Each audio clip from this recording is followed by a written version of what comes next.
أعوذ بالله من الشيطان الرجيم. بسم الله الرحمن الرحيم. الحمد لله رب العالمين وبه نستعين على أمور الدنيا والدين. اللهم صل وسلم على حبيبنا المصطفى محمد صلى الله عليه وسلم وعلى آله وأصحابه والتابعين وتابع التابعين لهم بإحسان إلى يوم الدين. أما بعد. Assalamualaikum warahmatullahi wabarakatuh.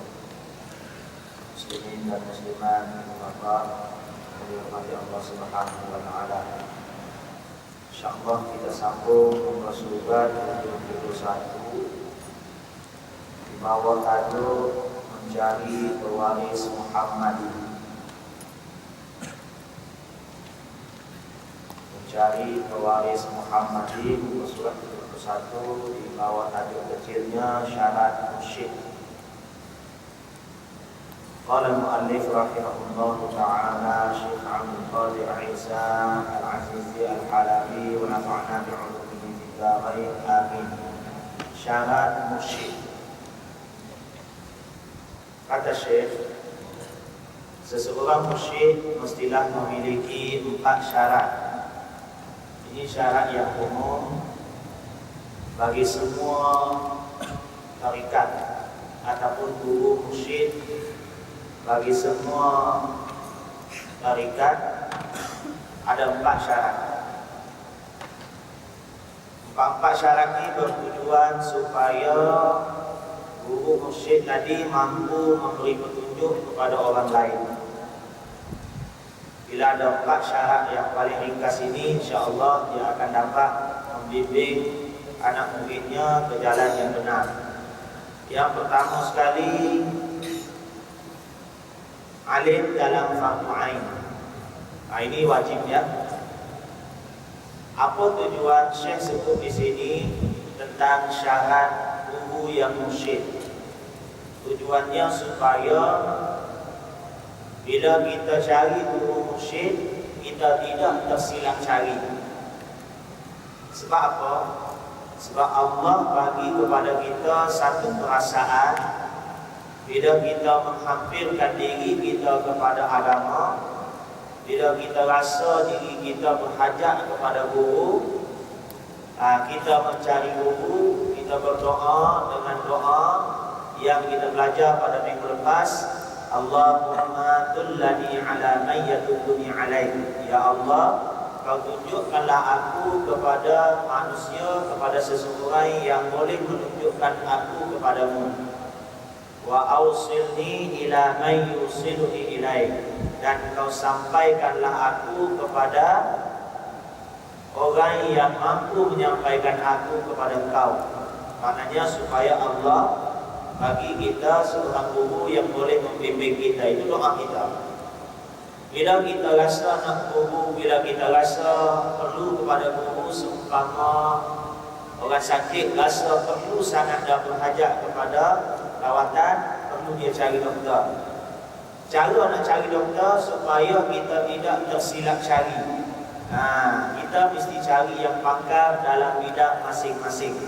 Jadi ini salah satu perkara yang disebut oleh Syekh pertama sekali untuk doktor hati ini adalah alim dalam bidang fardu ain. Seorang guru mesti tahu perkara-perkara fardu ain seperti hukum hakam yang biasa kita dengar mengenai sembahyang, puasa, zakat dan banyak lagi. Kalau guru tadi terlibat dalam jual beli, dia kena tahu jual beli. Kalau perkahwinan, dia kena tahu bab-bab perkahwinan. Kalau muamalah, perniagaan dan sebagainya, dia kena tahu juga, kerana itu merupakan fardu ain. Seperti mana yang saya sebut sebelum ini, kalau kita nak berniaga, kita kena belajar fiqh muamalat, fiqh perniagaan, mana yang halal, mana yang haram, bagaimana perniagaan yang berkat, bagaimana perniagaan yang diluluskan oleh agama. Jadi apa tujuan kita belajar? Apa tujuan Allah kata wajib belajar? Bila kita nak berkecimpung dengan perniagaan, wajib belajar fiqh muamalat. jual belinya macam mana, ribanya macam mana. Tujuannya Allah suruh kita belajar, hukumnya wajib, tujuannya supaya manusia tidak terjebak ke dalam dosa. Sebab apa? Sebab kalau tidak diwajibkan belajar, manusia akan bermuamalah dengan riba, jualan dan pembelian, ada musuh-musuh, penipuan dan sebagainya. Jadi kehidupan tidak akan aman, kehidupan tidak akan tentram. Sama juga, bila jadi guru tiba-tiba kita tak tahu undang-undang yang Allah turunkan di dalam perkahwinan, perceraian, jual beli dan sebagainya. Macam mana kita nak membimbing anak murid untuk mengelakkan diri daripada benda yang diharamkan oleh Allah Subhanahu Wa Taala. Jadi nak tak nak, ilmu fahmu aini seorang guru itu wajib tahu.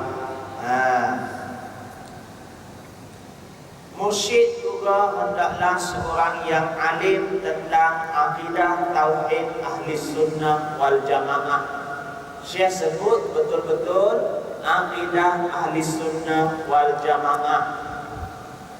Akidah lain tertolak, Mu'tazilah contohnya, Jabariyah, Qadariyah, Syiah dan akidah Mujassamah, Tuhan berjisim. Itu semua bukan akidah ahli sunnah wal jamaah. Jadi kita kena tahu bahawa seorang guru mesti memiliki akidah yang begitu dan tahu ciri-ciri akidah ahli sunnah wal jamaah. Mengetahui apa yang wajib, apa yang harus dan apa yang mustahil bagi Allah secara ringkas dan juga secara terperinci. Seorang guru juga mesti tahu akidah ahli sunnah wal jamaah, dan benda yang paling penting sekali ialah tentang sifat-sifat wajib bagi Allah Subhanahu Wa Taala. Mudah-mudah kita sebut di sini akidah ahli sunnah wal jamaah dipelopori oleh Imam Abu Hasan Al-Ash'ari dan juga Abu Mansur Al-Maturidi. Kedua-dua mereka ini hidup pada kurun yang terbaik, 300 Hijrah atas. Jadi kita perlu berpegang dengan akidah ahli sunnah. Akidah ahli sunnah kita dalam tauhid, Imam Abu Hasan Al-Ash'ari, Imam Abu Mansur Al-Maturidi. Dalam fiqh pun kita ada akidah dia. Apa dia? Kita ada guru dia. Siapa? Guru dia Imam Malik, Imam Syafi'i, Imam Hanafi, Imam Hambali. Boleh kita buat pegangan kepada guru-guru yang begini. Kenapa? Karena mereka ini mustahil mutlak. Salah pun dapat pahala, betul pun dapat pahala. Kalau kita ikut mereka, insya-Allah Nabi kata tidak akan sesat. Sebab mereka ini ada lesen besar. Mereka ini insya-Allah tidak akan menyeleweng apabila mengistinbatkan hukum. Sebab mereka tahu Al-Quran, mereka fasih berbahasa Arab, mereka boleh bincangkan ilmu-ilmu agama berdasarkan kaedah-kaedah agama. Jadi ilmu usul fiqh contohnya, mereka tahu kaedah-kaedahnya daripada awal sampai akhir. Kita bila tanya, Ustaz, ilmu usul fiqh itu apa? Belum lagi kita tahu, sebut tajuk pun belum tahu di dalamnya apa. Mereka ini daripada A sampai Z boleh ajar lagi orang lain, boleh keluarkan hukum mengikut kaedah-kaedah yang telah ditentukan. Jadi tak perlu kita mempertikaikan ulama-ulama yang sebegini. Semua ulama seluruh dunia mengiktiraf mereka. Siapa kita untuk komplain pendapat-pendapat mereka ini? Sebab nak komplain pendapat mereka ini bukan senang. Mesti berdasarkan dalil-dalil dan juga hujah-hujah. Bukan kita tak boleh bincang, boleh. Tapi bagi kenal siapa kita, siapa mereka, supaya kita tidak tergelincir. Dari segi tauhid, dari segi mereka, dari segi tasawuf, imam kita siapa? Ada Syekh Tarikat Al-Qadiriyah, Syekh Abdul Qadir Al-Jailani, Asy-Syadziliyah, Syekh Abdul Hasan Asy-Syadzili, Al-Qurdiyah, Imam Muhammad Amin Al-Qurdi, At-Tijaniyah, macam-macam lagi, An-Naqsyabandiyah, banyak imam-imam yang mu'tabar di sisi ulama-ulama tasawuf untuk kita ikuti. Nah, jadi laluan-laluan yang mereka lalui, jalan-jalan yang mereka tempuhi ini, insya Allah sekiranya kita ikut, mereka ini adalah imam-imam besar dalam agama Islam. Dalam tauhid kita ada imam, dalam fiqh kita ada imam, dalam tasawuf pun kita ada imam. Semua mereka ini berpandukan Al-Quran dan juga hadis Nabi Sallallahu Alaihi Wasallam. Cuma jalan yang mereka lalui saja yang lebih cenderung, ulama tauhid lebih cenderung kepada tauhid, bukan tidak mempunyai akhlak, bukan tidak mempunyai ihsan, bukan tidak bertasawuf. Ulama tasawuf bukan tidak bertauhid, bukan tidak pandai dari sudut fiqh, cuma dari segi glamour dari segi tasawuf. Begitu juga dengan ulama fiqh. Mereka ini pengamal tasawuf. Tapi lebih glamour dari sudut fiqh. Dan ulama-ulama fiqh juga mujtahid juga bukan saja 4 orang imam ini saja.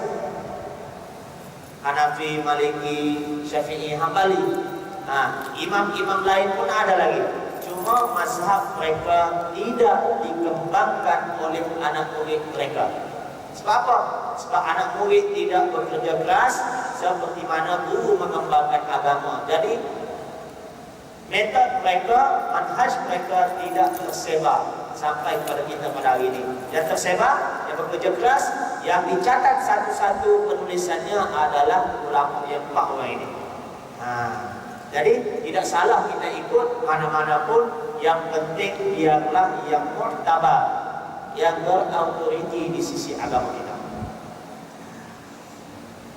Secara ringkas kita kena tahu, sebab mereka ini tidak terjerumus kepada benda-benda yang tidak elok. Jadi mereka tahu apa sifat yang wajib bagi Allah Subhanahu wa taala. Ada 20 kan? Wujud, qidam, tama, mukhalafatul hadis, sampai las ada 20. Yang anak-anak kita buat lagu tu, itu lagu. Ya.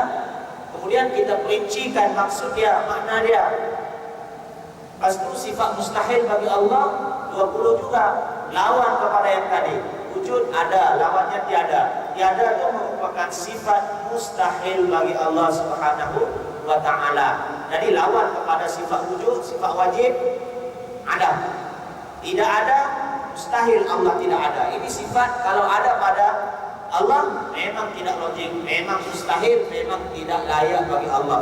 Jadi seorang yang berguru, seorang yang ingin jadi guru, seorang yang telah diberi ijazah oleh guru untuk membimbing anak murid, mesti tahu akidah-akidah yang begini secara umum dan secara terperinci.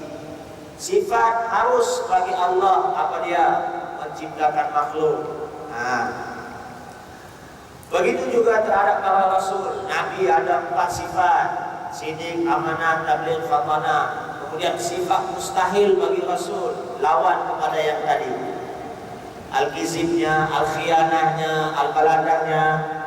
Jadi sifat-sifat yang mustahil ini sifat yang tidak layak, tidak logik sekiranya ada pada seorang nabi. Contohnya bodoh. Nabi dilantik nabi, tiba-tiba ada sifat baladah, bodoh. Logik gak jadi nabi bersifat bodoh, sedangkan nabi ini tugas dia menyampaikan wahyu. Jadi Allah lantik orang yang bodoh untuk sampaikan ajaran Allah. Logik kan? Tak logik. Bila tak logik, mustahil sekiranya sifat bodoh ada pada seorang nabi. Nampak?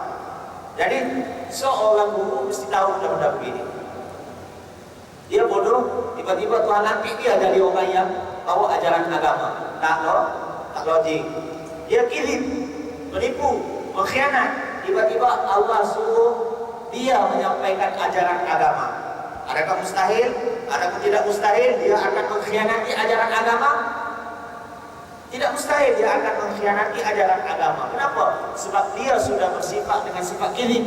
Sebab itulah Allah bebaskan para nabi dan rasul daripada 4 sifat mustahil ini. Menipu, tak bijak, orang lain lagi bijak daripada Nabi menyelesaikan masalah. Tiba-tiba lantik dia jadi Nabi. Tak logik. Bagaimana orang yang lebih bijak ini ikut untuk mengikuti orang yang tidak bijak, tak pandai. Jadi ini semua tidak logik. Nah, jadi kalau seorang guru mengajar tasawuf, tiba-tiba fiqhnya entah kemana, tauhidnya pun entah kemana. Jadi ini tidak layak, tidak boleh berjalan, tidak betul, timpang, cacat. Jadi tak boleh. Ya, nah, seorang guru mesti tahu sifat harus sebagai nabi, mesti tahu juga, yaitu sifat basyariyah, sifat yang ada pada manusia biasa. Bila lama tak makan lapar, itu sifat harus ada pada Nabi Sallallahu Alaihi Wasallam. Itu syarat yang pertama. Syarat yang kedua, yaitu arif billah. Apa maksudnya?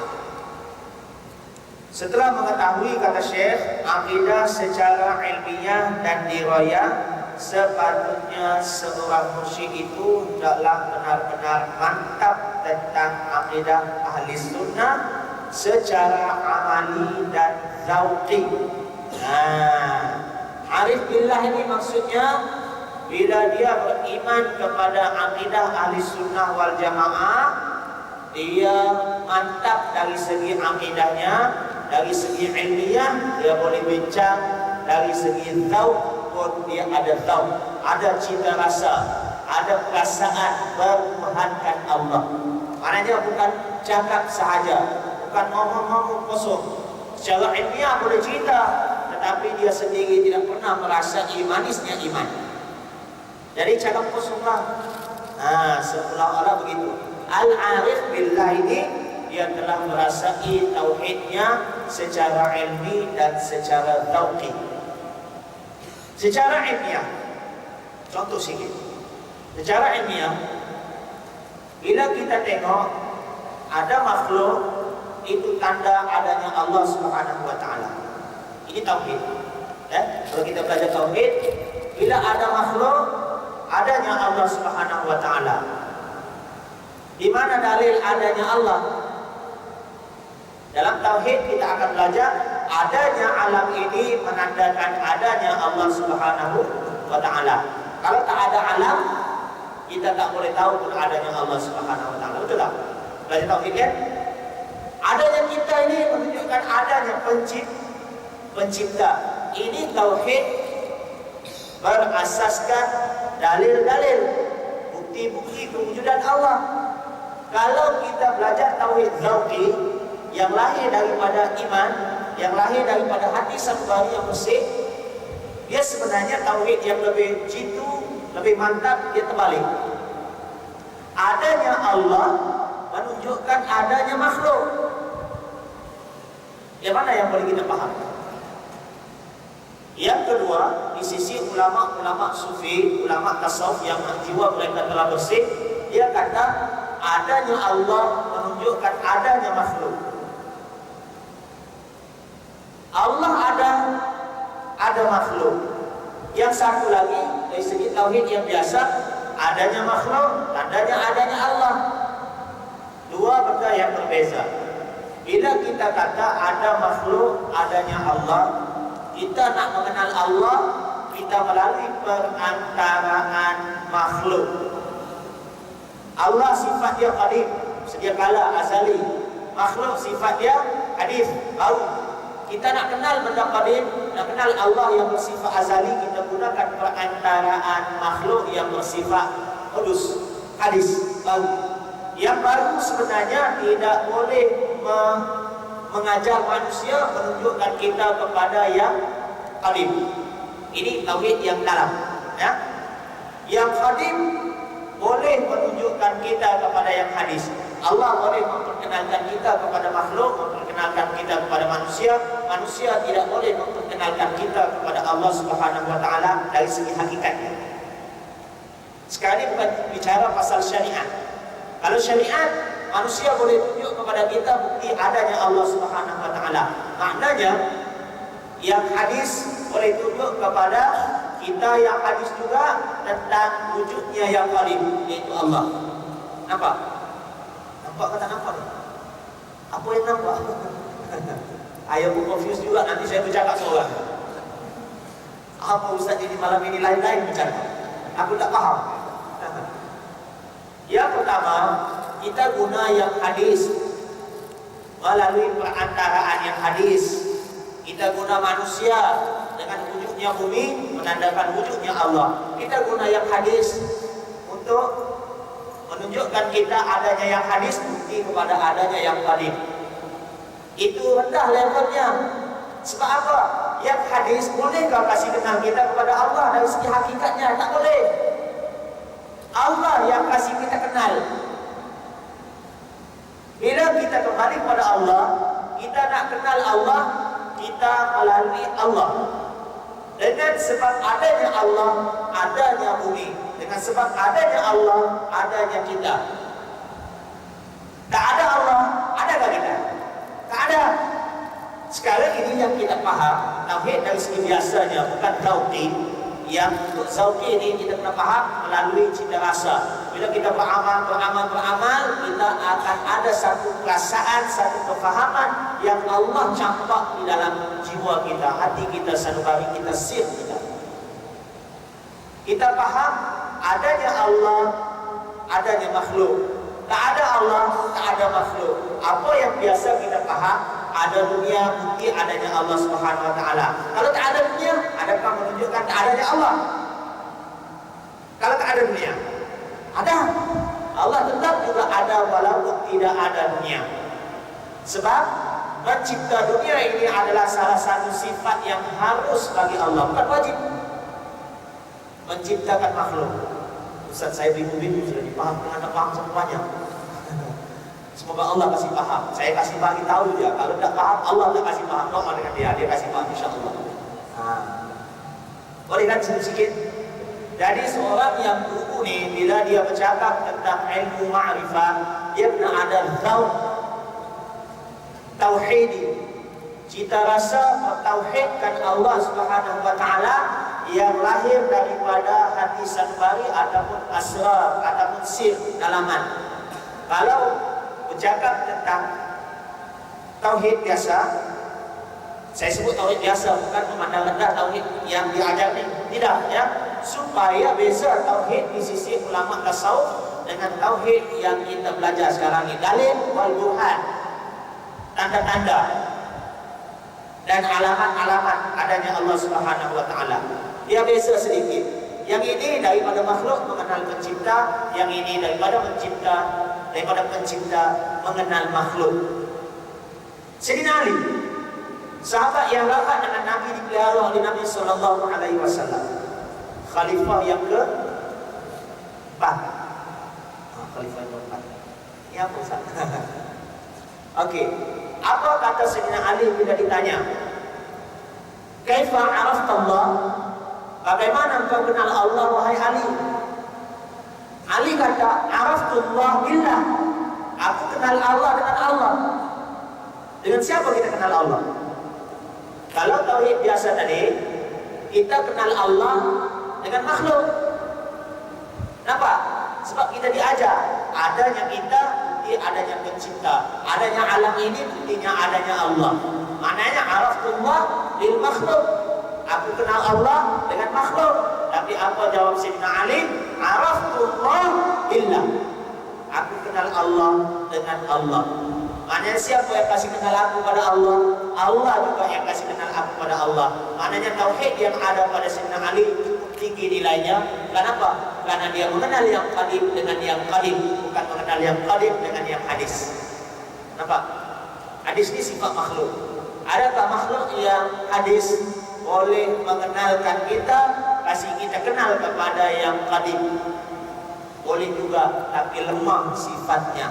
Tapi kalau Allah bersifat qadim, mengasih kenal kita kepada Allah yang bersifat qadim juga, ini kuat sifatnya, tinggi nilainya. Jadi sekali lagi kita mempelajari tasawuf untuk mengenal yang qadim dengan yang qadim, bukan melalui yang hadis. Nampak dekat sikit? Tak nampak kejap. Pas buka, nampak. Apa yang kau nampak? Ramai Ustaz.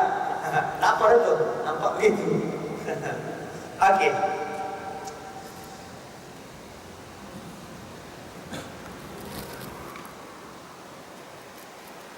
benar-benar mantap tentang akidah Ahlussunnah secara amali dan zauqi, sehingga hati dan ruhnya mampu menyaksikan kesahihannya.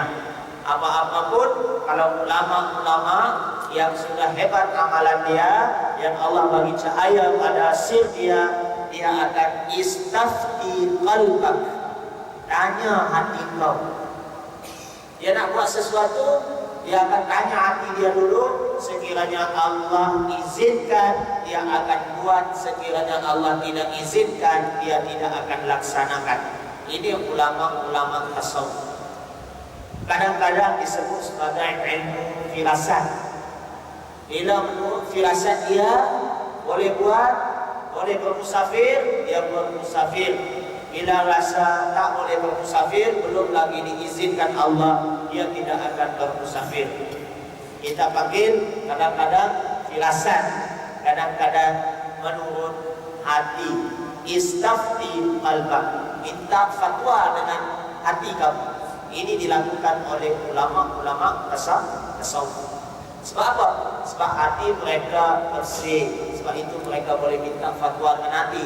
Kita, kalau kita minta fatwa dengan hati, siapa di tengah-tengah? Setan. Sebab apa? Sebab hati kita tak bersih. Mau pergi kah tidak? Mau pergi kah tidak? Dan upaya. Hati kata, pergilah Pak. Bukan selalu juga. Lagipun cerita ini cerita bagus. Padahal kita tak pernah pergi pun. Itu hati kita. Tapi bukan hati sebenarnya. Diselaputi oleh bisikan-bisikan syaitan. Kita yang sudah bagus ini, pastikan kita menjadi lebih bagus. Jangan mundur ke belakang. Untuk beramal ibadat, tengok orang yang di depan kita. Kita rasa kita bagus, sudah. Tengok orang yang di depan kita, yang lebih bagus daripada kita. Baru semangat. Kalau kita dari segi dunia, tengok yang di belakang kita, baru kita akan bersyukur. Kalau kita sudah ada rumah, guru baru mampu tengok dia sebelah, bangga. 3 tahun sekali cat, 3 tahun sekali cat. Kita akan rasa tak puas hati. Tapi coba kita tengok masyarakat yang belum ada rumah. Kita ada rumah buruk, alhamdulillah. Aku ada juga rumah. Ramai lagi yang belum ada rumah. Aku ada rumah sendiri sudah, walaupun buruk.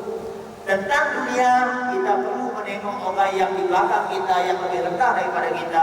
Tujuannya supaya kita banyak-banyak bersyukur.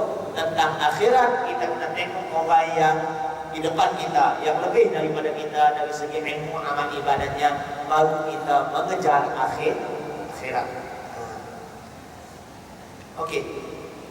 Menyaksikan bahawa Allah itu satu pada zat, satu pada sifat, dan satu pada perbuatannya.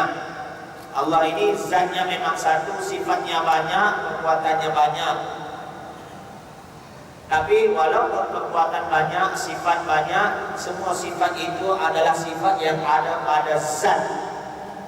Bila sifat banyak pun ada pada zat yang satu, berbilang-bilangnya sifat, berbilang-bilangnya af'al, perbuatan Allah bukan menunjukkan berbilang-bilangnya zat, tetapi berbilang-bilang sifat, berbilang-bilang af'al, perbuatan Allah adalah menunjukkan kepada kesempurnaan zat yang esa.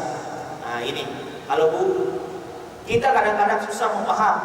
Tapi kenapa dia bagi tahu juga? Syekh Abdul Qadir bagi tahu juga kita begini, supaya kita tidak tersilap ambil buku. Kalau kita ada kepahaman cahaya hati nurani yang bersih, kita boleh nilai dia. Kita nilailah dengan derajat timbangan agama yang begitu. Kalau kita tak faham pergi sampai begini, nilailah secara yang sepatutnya kita nilai. Tapi Syekh bagi tahu ini secara detail sudah.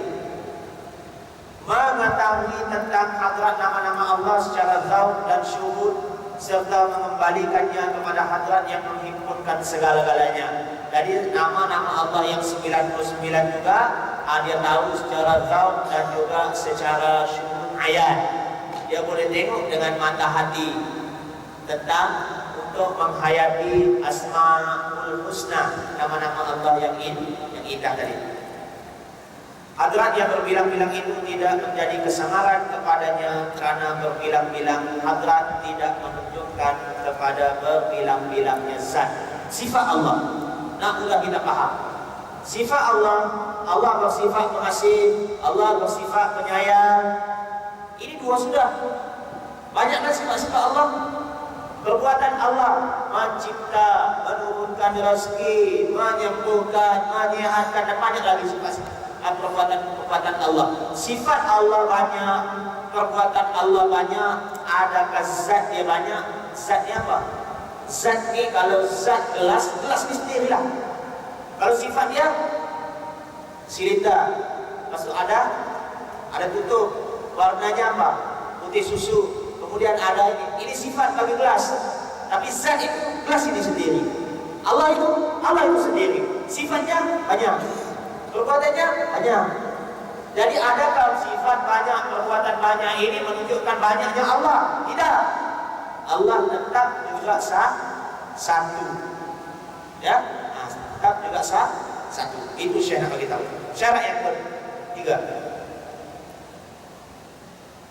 dia mestilah seorang yang menyucikan dirinya melalui murabbi mursyid. Maknanya dia pernah ditarbiyah, dia pernah suluk dengan gurunya, mempunyai pengalaman tentang martabat nafsu, bermula daripada nafsu apa dia? Ammarah, lawamah, sampai kepada nafsu radiyah, mardiyah, nafsu kamilah. Jadi semua martabat nafsu itu dia tahu. Sepatutnya dia mesti tahu, sebab dia telah lalui dah.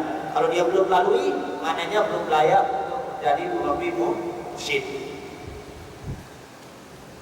Atau penyakit serta was-wasnya, arif tentang taktik serta tipu daya syaitan, mengetahui perkara-perkara yang membinasakan yang terdapat pada setiap tingkat perjalanan. Bermula daripada awal sampai akhir, manusia ini akan ditipu, akan digoda, akan diganggu oleh syaitan. Kenapa? Syaitan ini akan cuba mengganggu manusia dalam perjalanan suluk mendekatkan diri pada Allah Subhanahu wa taala. Ada 4 gangguan. Ini disebut oleh ulama-ulama sufi tasawuf tarikat, termasuk juga Imam Al-Ghazali. Pertama, manusia. Yang kedua, nafsu. Ini paling dekat dengan kita. Yang ketiga, syaitan. Ini jelas musuh bagi kita, tapi kita tak nampak. Yang keempat, dunia. Keempat ini dianggap sebagai qati'ut thariq, pemutus perjalanan daripada kita usul kepada Allah Subhanahu wa taala. Pertama apa dia? Pertama, manusia, kawan-kawan kita yang jahat. Sebab setan ada 2. Setan jin, setan manusia. Minal jinnati wan nas, dari kalangan jin dan dari kalangan manusia. Setan jin pernah tengok? Tak pernah tengok. Setan manusia pernah tengok? Yang kepala hitam, yang jahat itu. Nah, itu setan manusia, kepala hitam. Kalau tua, kepala dia putih, berubah lah. Namanya jahat. Ini setan manusia. Senang setan. Kalau jahat dan betul, banyak orang bebas. Kalau tak berhenti jahat, setan. Pertama dia. Sebab Nabi kata ada setan banyak orang bebas. Salah satunya. Jadi kalau banyak orang bebas, dia tiup, tak lari, alhamdulillah. Kasih tu air, lari. Setan manusia senang sedih, setan jin juga. Pertama, manusia. Yang kedua, nafsu. Yang ketiga, syaitan. Yang keempat, dunia. Ini yang perlu dijaga dalam hati seseorang saleh, sebab perkara ini memutuskan manusia, menghalang manusia, mengganggu manusia semasa perjalanan untuk ma'rifatullah ataupun mengenal diri. Juga mengetahui jalan-jalan untuk mengobati setiap perkara tersebut mengikut kesesuaian keadaan seorang individu serta kedudukannya. Yang keempat, mursyid mestilah seorang yang telah diijazahkan oleh syekhnya untuk mentarbiyah dan untuk suluk. Mesti ada ijazah daripada guru dia. Sesiapa yang mendakwah dengan sesuatu ilmu, sedangkan khususiyah yang didakwah itu tidak terdapat ataupun tidak dapat dilihat, maka dia tidak layak berada di depan, tidak layak menjadi murabbi mursyid. Dia dakwah, dia ada ijazah, tapi pandainya tidak sama dengan apa yang terkandung di dalam ajaran yang dibawa, ciri-ciri seorang guru yang mursyid, maka dia tidak layak berada di depan untuk kita jadikan pemimpin dari segi rohani kita. Itu maksudnya. Sebab dari segi kaidah usul fiqh, al-bayyinah 'ala al-mudda'i. Orang yang mendakwa mesti kemukakan bukti, ataupun orang yang mendakwa mesti ada bukti. Dia dakwah, dia bagi tahu dia ni guru mursyid, contohnya lah, contohnya lah. Lepas tu adakah sifat-sifat guru mursyid itu ada pada dirinya? Kalau tak ada jangan ikut. Kalau ada perlu kita ikut. Ini maksud Syekh.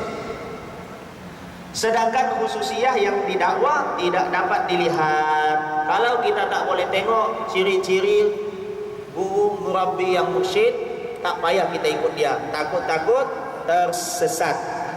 Ini kerana ijazah merupakan sijil penyaksian bahawa dia mempunyai keahlian untuk memberi irsyad. Kalau ada ijazah maknanya dia layak memimpin. Kalau tak ada ijazah dia tidak layak memimpin rohani manusia. Begitu maksudnya. Ijazah ada dua. Satu ijazah yang ditulis, bukan ijazah ambil PhD-nya, bukan ijazah ambil BA, MA, ya.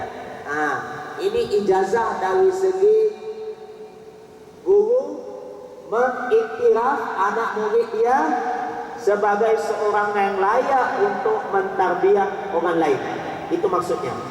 Kalau guru tadi mengiktiraf anak murid dia, kemudian dia tulis sedikit catatan bahawa murid ini telah mengambil bai'ah daripada dia sekian dan layak untuk memberi bai'ah kepada orang lain sekian. Itu satu jenis ijazah. Dia panggil ijazah bertulis. Satu keizinan daripada guru sebagai mengiktiraf anak murid tadi.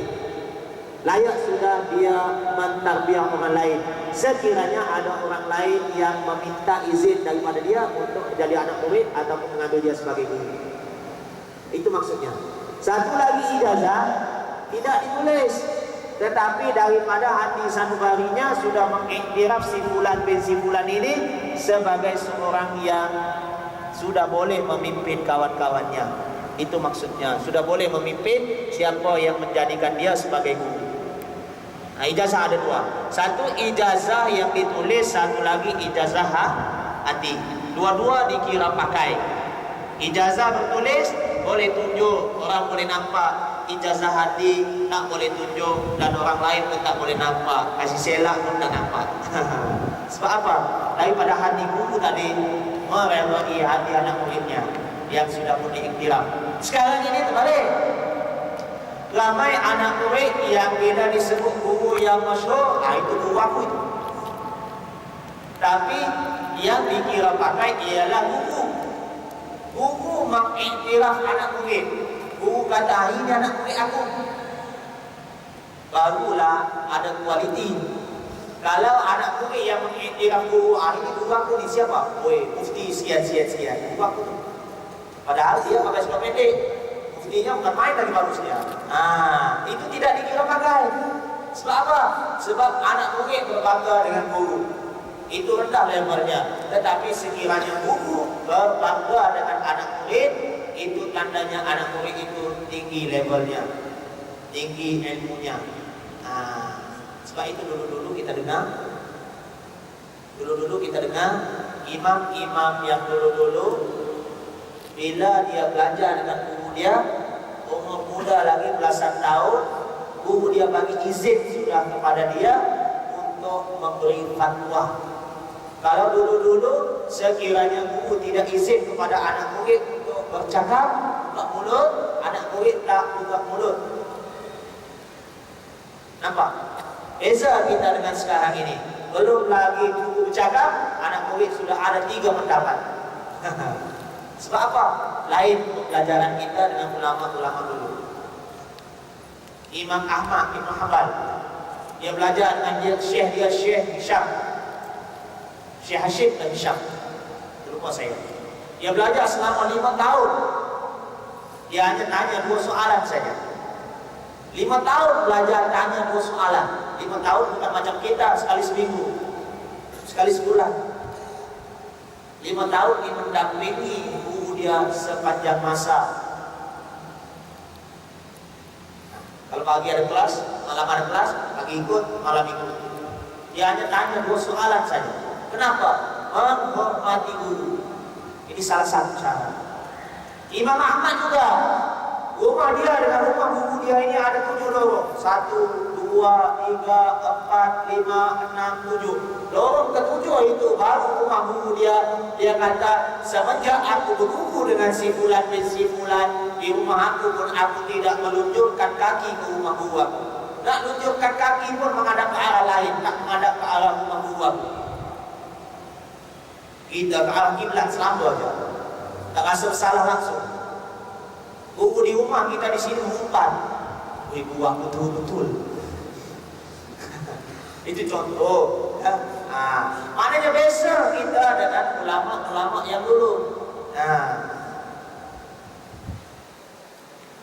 Ini kerana ijazah merupakan sijil penyaksian bahawa dia mempunyai keahlian untuk memberi irsyad serta memiliki sifat-sifat mursyid. Saya bagi contoh di sini. Universiti dan sekolah sekarang semuanya ditubuhkan berasaskan sijil. Tingkatan 3 ada sijil, tingkatan 5 ada sijil SPM, tingkatan 6 ada STPM, masuk itu maktab ada sijil, masuk college ada sijil, masuk universiti ada sijil, sampai PhD ada sijil. Dan kalau tak ada sijil, boleh tak mengajar di sekolah? Tak boleh. Mau kerja potong ayam mesti ada sijil. Tak ada sijil dicek. Kenapa kau potong ayam? Adakah sijil? Tak ada sijil, belajar potong ayam. Halal ke haram ini? Orang akan pertikaikan. Kau mengajar nikah, mana sijil tengok SPM ada kah? Tak ada. Tak ada. Kalau begini hancur anak buah aku ni. Sijil SPM pun tak ada, mengajar pun tak tadika. Anak mengajar universiti mesti ada sijil juga. Di mana-mana pusat pengajian pun semuanya perlu kepada sijil. Saya kata semuanya ditubuhkan berasaskan sijil sebagai saksi. Ada sijil itu adalah penyaksian bahawa dia ada ilmu. Itu tanda saja. Ada orang yang ada sijil tak ada ilmu. Ada ramai juga yang ada ilmu tetapi tidak ada sijil. Sebab apa? Sebab tidak masuk sekolah yang ada sijil. Masuk sekolah tapi sekolah yang tak ada sijil. Tak adalah sijil dia. Ilmu ada. Tapi sekarang itu balik. Orang kalau ada sijil hormat, kalau ada ilmu tidak hormat. Nampak? Kalau ada sijil PhD bahasa Indonesia hormat, salam dengan dia sampai buku. Tapi kalau orang yang tak ada sijil, bukan ada apa-apa itu. Nilai manusia pada sijil, bukan nilai manusia pada ilmu. Nabi bagi tahu kena hormat alim ulama yang ada ilmu, bukan kena hormat yang punya sijil-sijil. Nampak? Beza kita ini. Bukan kata salah menghormati orang yang ada sijil. Menghormati orang yang ada sijil itu adalah salah satu tuntutan agama juga. Tapi biar kita pandai beza di antara orang yang ada sijil, ada ilmu, ada sijil, tidak ada ilmu, tak ada sijil, ada ilmu, tak ada sijil, tak ada ilmu. Maknanya semuanya ada beza di sisi agama. Sebab itu Nabi bagi tahu ada 5. Jadilah kamu orang alim pun aliman, atau muta'alliman, ataupun orang yang belajar, atau mustami'an, atau orang yang mendengar. Tak sama orang yang belajar dengan mendengar. Belajar ada kitab, ada tulis. Imam Syafi'i kata. Lepas tu, atau mustami'an, ataupun kamu menjadi orang yang mendengar. Kalau tak boleh jadi 1, 2, 3, 4, atau muhibbanlah, ataupun kamu menjadi orang yang cinta kepada majlis-majlis ilmu, majlis-majlis alim ulama. Nabi pesan lagi, wala takun khamisan fatahliku. Jangan kamu menjadi orang yang kelima, kamu akan rosak, binasa, hancur dari segi agamanya. Belajar pun tak mau, mengajar pun tak mau, belajar pun tak mau, mendengar pun tak mau, cinta kepada majlis ilmu pun tak mau. Lepas tu kutuk-kutuk lagi majlis ilmu. Ini binasa orang ini, kata Nabi. Fatahlik, kamu akan binasa. Nabi kata, bukan saya kata. Sambung sikit lagi teman-teman. Orang yang tidak ada ijazah arkitek, ini cantik, itu kata-kata Syekh, tidak diluluskan untuk melukis plan bangunan. Begitu juga orang yang tidak mempunyai sijil akademik yang berkaitan, tidak dibenarkan mengajar di sekolah ataupun juga di masjid. Demikian juga dengan irsyad, tidak harus dan tidak layak untuk mengaku mursyid bagi mereka yang tidak mempunyai keizinan untuk memberi irsyad daripada gurunya yang mursyid. Maknanya sijil itu penting daripada guru yang mursyid. Diizinkan dan mempunyai keahlian dalam perkara tersebut yang mempunyai sanad bersambung secara berurutan sehingga sampai kepada baginda Rasulullah sallallahu alaihi wasallam, ada sanad.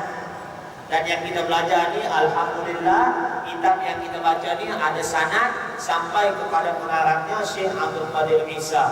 Lirik yang kita amalkan juga sampai kepada Rasulullah sallallahu alaihi wasallam. Kalau tuan-tuan nak tengok sanad dia, tengoklah di dalam buku jilid yang kedua itu, dalam kitab Habaib Anit Tasawuf, jilid yang kedua di bawah tajuk buku sanad.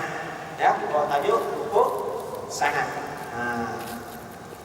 Tengok situ sanadnya sampai kepada baginda Rasulullah sallallahu alaihi wasallam. Setakat ini lah kita berhenti, kalau masuk lagi panjang. Aku lupa di atas. Assalamualaikum warahmatullahi wabarakatuh. A'udzubillahiminasyaitonirrajim. Bismillahirrahmanirrahim. Alhamdulillahirabbil alamin wassalatu wassalamu ala asyrofil anbiya'i wal mursalin wa ala alihi wa sahbihi ajma'in. Subhanaka la ilma lana illa ma 'allamtana innaka antal alimul hakim. La haula wa la quwwata illa billahil aliyyil azim. Rabbana atina fid dunya hasanah wa fil akhirati hasanah wa qina adzaban nar. Sallallahu ala sayyidina Muhammad wa ala alihi wa sahbihi ajma'in. Subhana rabbika rabbil izzati amma yasifun wa salamun ala mursalin walhamdulillahi rabbil alamin. Insyaallah pertemuan di bawah untuk minggu ini akan kalian